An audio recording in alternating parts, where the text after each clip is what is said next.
Olá, bem-vindo ao meu canal Chester News. Meu nome é Chester Bennington Pellegrini, eu sou inventor aposentado, eu desenvolvo tecnologias aqui no Parque Tecnológico de Santos, né? E gosto de ajudar os novos inventores a, a criar, desenvolver tecnologias que vão ser úteis aí no futuro. Eu vou continuar esse meu vídeo sobre as tendências que eu acho que estão, né? Você que cria tecnologia e quer imaginar, porque como eu disse no vídeo anterior, você criar tecnologia, você tem que tentar antecipar como vai ser o futuro próximo para a sua tecnologia atender às necessidades dos usuários, né? Eu vou fazer um complemento do vídeo anterior das tendências que eu falei que são mais prováveis de acontecer, né?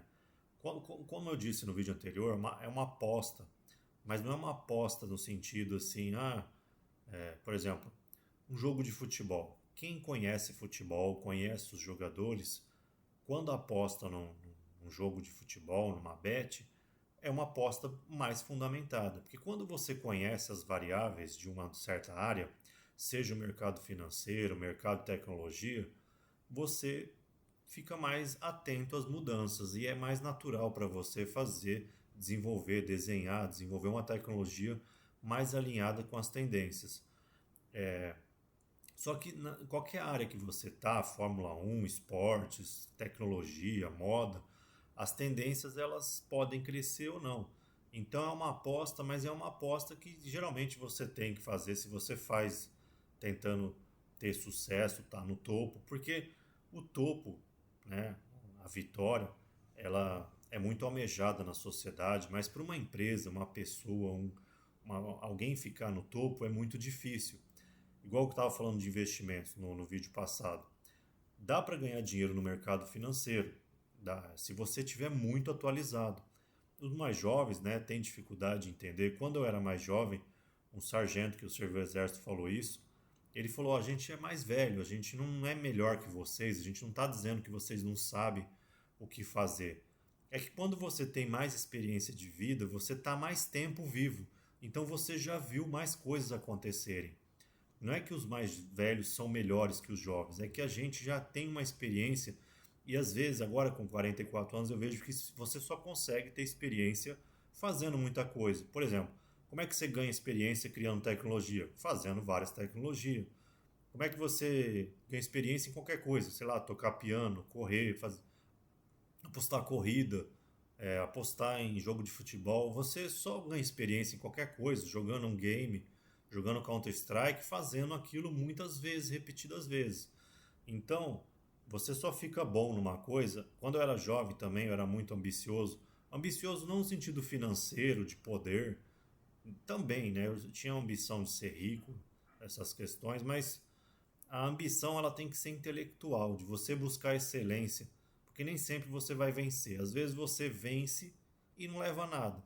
Igual eu criei a tecnologia por muitos anos do GoNow, que virou WhatsApp Business. Eu tenho status de uma pessoa que consegue criar tecnologias de sucesso, mas não acabei não ganhando nada financeiramente. Eu sou muito grato à tecnologia usada por bilhões de pessoas.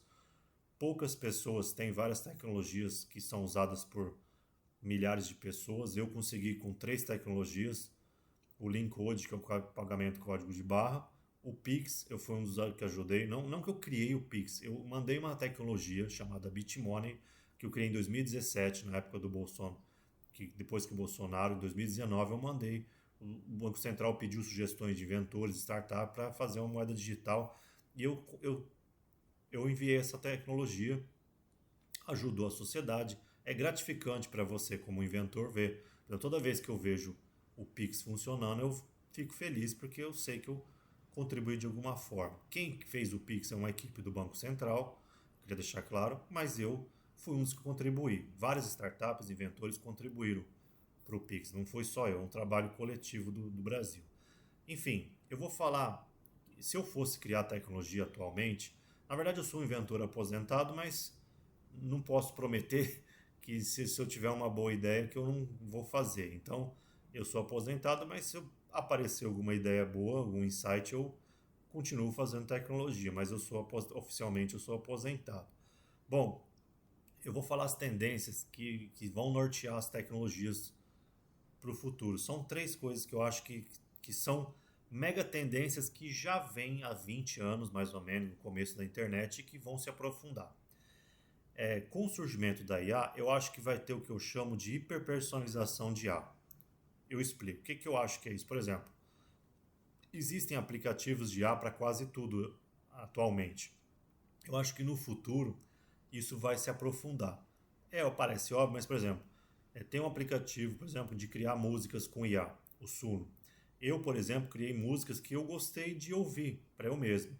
Eu não estou dizendo que todo mundo vai fazer isso, mas no futuro, eu acho que vai ser futuro próximo. Por exemplo, a gente assiste Netflix, séries, né, que a gente gosta, produzidas né, por, enfim, pelos artistas, pelos canais de televisão, enfim, a gente assiste praticamente as mesmas coisas. Só que os jovens, eles sentem saudade de uma época que eles na verdade não viveram, mas a gente que tem 40 e poucos anos, a gente tinha poucas opções, poucas revistas, poucas séries. Inclusive teve o filme do Diabo Veste Prada, o 1 foi 20 anos atrás. Naquela época tinha poucas revistas, poucas, então as pessoas consumiam os mesmos filmes, a moda. Então a sociedade ela era um pouco mais fechada, as pessoas tinham experiência, ouviam as mesmas músicas, as mesmas roupas, tinha uma experiência mais coletiva, é isso que eu quero dizer. Agora, eu acho que as coisas estão se hiper personalizando. Então, por exemplo, no futuro próximo, eu acho que vai ser possível você, com um comando de voz, fazer uma série para você assistir. Então, o que acontece? Você vai criar sua própria música, criar sua própria série. Eu não estou dizendo, gente, que as pessoas vão deixar de consumir coisas de artistas consagrados. Vão continuar existindo. Mas vai surgir essa camada adicional das pessoas criarem as próprias coisas. Criar um próprio desenho 3D, a própria figurinha. O que a gente vê acontecendo no começo agora, figurinhas, criar uma música, eu acho que vai se espalhar pela sociedade. Então, coisas que a gente consome hoje em dia vão ser feitas por IA, isso que eu chamo hiperpersonalização de IA. As pessoas vão imprimir coisas 3D, já acontece na realidade, mas eu acho que isso vai se ampliar. Então, se você desenvolve tecnologia, é bom você imaginar um futuro mais ou menos assim, que as pessoas, você pode desenvolver tecnologias nesse sentido, que as pessoas hiper personalizem as coisas com IA. Então, isso vai ser uma área muito grande, muito promissora. De você, as pessoas elas vão querer mais autonomia. Não é que elas não vão consumir série e música, gente. Né?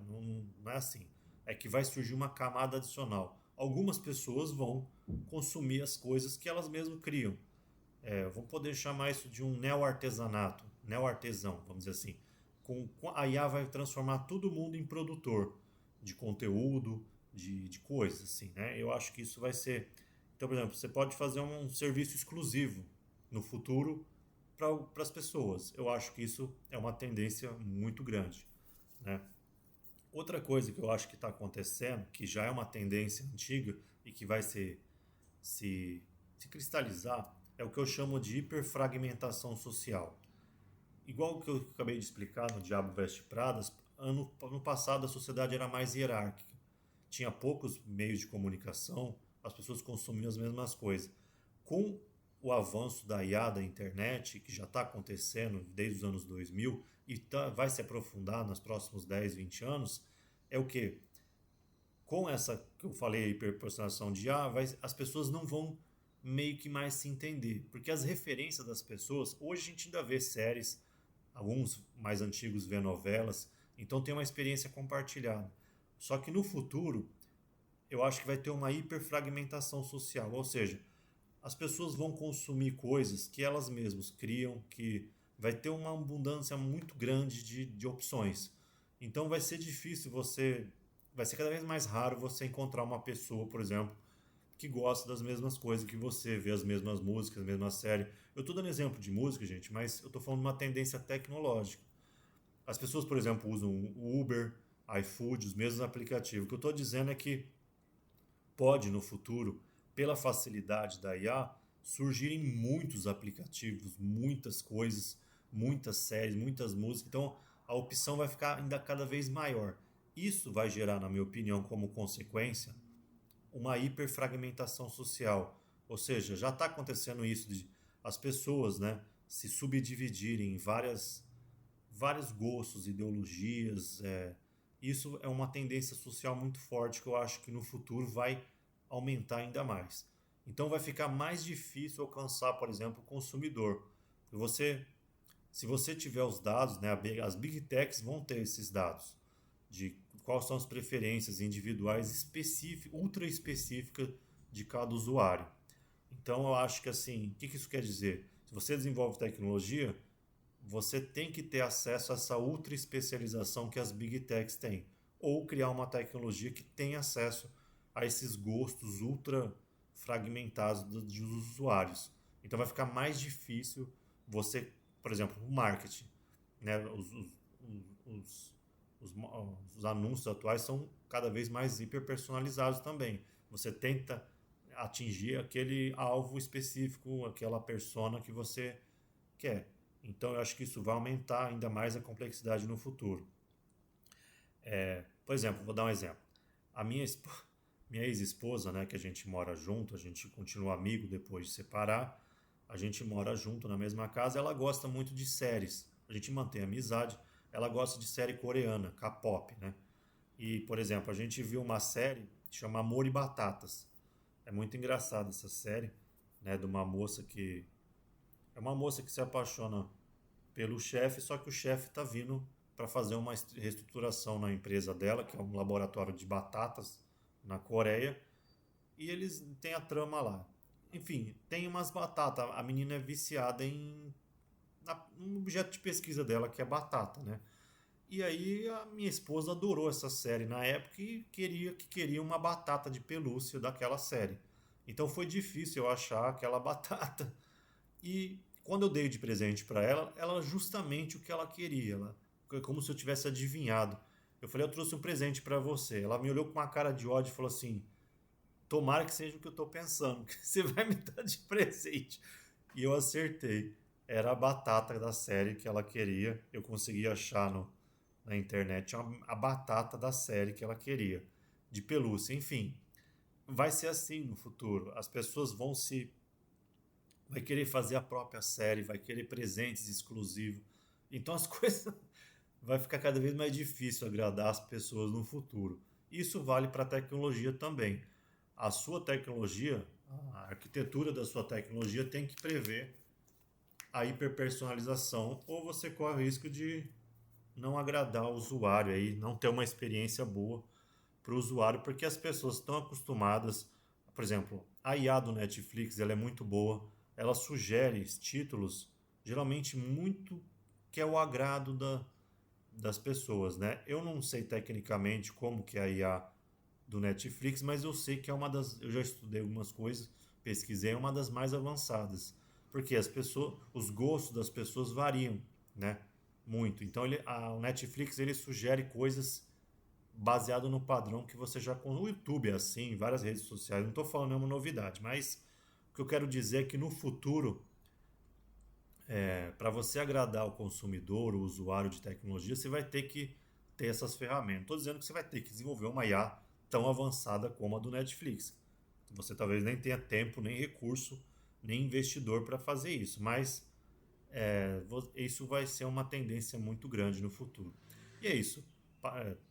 Busque os seus sonhos. Se você é desenvolvedor de tecnologia, né? Boa sorte nos seus projetos. Eu desejo muito sucesso. Os jovens, né? Você que está entrando, criando tecnologia, a gente quando é jovem tem uma energia, uma disposição, e é isso que o mundo precisa. O setor privado no Brasil de tecnologia é um dos mais avançados do mundo. Aqui em Santos tem o Parque Tecnológico de Santos, que dá apoio para as startups e inventores daqui da Baixada Santista. Tem eventos muito legais de tecnologia. O pessoal me conhece lá no parque. Um abraço pessoal do Parque Tecnológico. E é isso. Queria ajudar com as tendências que eu acho que, se você desenvolve tecnologia, você já sabe, legal. Mas se você, espero que tenha acrescentado alguma coisa, porque eu acho que quando você cria tecnologia, você tem que pensar não só na ideia boa que você tem, mas em como as variáveis que estão pegando, né? os mais antigos chamavam o que tá pegando a gíria, né? O que tá pegando é a mesma, qual é a vibe do momento, né? A gíria atual. É tipo assim, e as nossas bisavós tinha aquela, tem que dançar conforme a música. Então assim, muda a época, mas a gente tem que se adaptar ao que tá a tendência mais forte do momento, né? A gíria muda, a linguagem muda, mas a ideia continua a mesma. Você tem que adaptar a sua tecnologia ao que o mundo está caminhando também.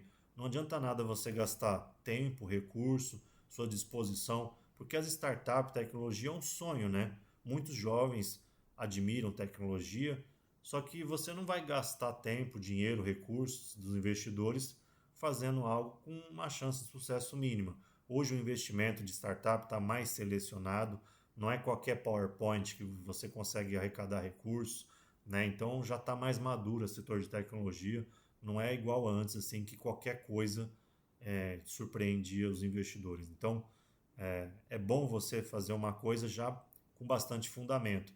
As startups elas estão muito profissionalizadas na atualidade. É como um negócio, né? Antes tinha aquela coisa da startup ser muito disruptivo e tal, mas agora as boas práticas dos comércios, né, do, do, as boas práticas do comércio antigo também se aplicam aos negócios de tecnologia. Você tem que ter renda, tem que ter lucro, tem que ter uma ideia sustentável que gere. Imagine já como gera lucro. Por exemplo, a própria IA, o ChatGPT, minha última contribuição no setor de tecnologia foi o botão patrocinado que eu mandei para a OpenAI e eles estão usando a ideia que eu tive. Eu não registrei porque é muito simples, né? Não é registrável, mas pode ajudar a IA a se monetizar. Eles tinham um problema, por exemplo, que eu queria ajudar a resolver. Eu me dispus a ajudar, eles não me contrataram, eu só. A OpenAI e o ChatGPT estavam falando que podiam falir, né? Porque não tinham recursos, enfim, estavam com dificuldade, consumindo muitos recursos financeiros e não estava se monetizando. Eu me debrucei sobre esse problema e cheguei à solução da busca patrocinada apartado da resposta do. Eles estavam tentando fazer várias soluções muito complexas para fazer publicidade dentro das respostas de IA e eu tive essa ideia simples, do botão patrocinado separado da resposta da IA para não contaminar com marketing, né, com as respostas patrocinadas. Eu criei tipo um Google Ads das IAs, né? Foi uma ideia minha. Eles já tinham estavam querendo alguma solução nisso. Eu mandei sem custo nenhum para a OpenAI. Fico feliz que eles estão usando uma solução semelhante à ideia que eu tive. Não quero processar ninguém, eu fico feliz. Eu acho que esse mercado vai criar centenas de bilhões aí, de dezenas de bilhões, dezenas de centenas de bilhões de dólares para a OpenAI e para as outras empresas Big Techs, né? A satisfação de um inventor não é só ser famoso, ser reconhecido. Quando você encontra um problema difícil das Big Techs ou de uma startup, é, a satisfação que você tem em resolver um problema para a sociedade, né? Um simples botão que eu tive a ideia vai ajudar as Big Techs a talvez salvar o mundo de uma bolha, uma possível bolha das IAs, né? Então, assim, não estou falando que eu sou um super-herói, mas o inventor ele tem essa aura de tentar encontrar soluções que ajudam a humanidade. Isso é muito satisfatório para quem desenvolve tecnologia. O Pix também, não ganhei nada com a tecnologia Bitmoney, mas toda vez que eu vejo, passa no Pix, eu ouço alguém falando, eu falo, cara, eu contribuí com isso, o Pix está sendo um sucesso mundial e é muito satisfatório você criar tecnologia, ver, você facilita a vida das pessoas. Então, assim, lógico que se você ganhar dinheiro é mais legal também, né? Você fazer as coisas de graça não é. Eu, graças a Deus, tenho recurso, tenho como sobreviver, minhas contas básicas, mas é legal ganhar dinheiro também. Mas né, às vezes nem sempre é possível você lucrar com as suas tecnologias. Mas a satisfação de você ver o mundo evoluindo e melhorando, isso é muito satisfatório. Então, eu queria deixar isso com carinho para vocês, para os meus colegas do Parque Tecnológico que desenvolvem tecnologia de outras startups. Continue postando os seus sonhos, tente fazer o melhor possível, porque tecnologia é tipo a tropa de elite do capitalismo. Você está no topo da elite do capitalismo, da competição. Então é uma coisa assim, tem o glamour, tem tudo, mas também é muito exaustivo e muito desgastante, mas também é muito gratificante quando você acerta o alvo, a sua startup resolve uma solução, entrega uma solução, seja para a sua cidade, para o seu país, para o mundo. Isso é muito gratificante e não tem dinheiro que pague. É isso. Bem-vindo ao canal Chester News.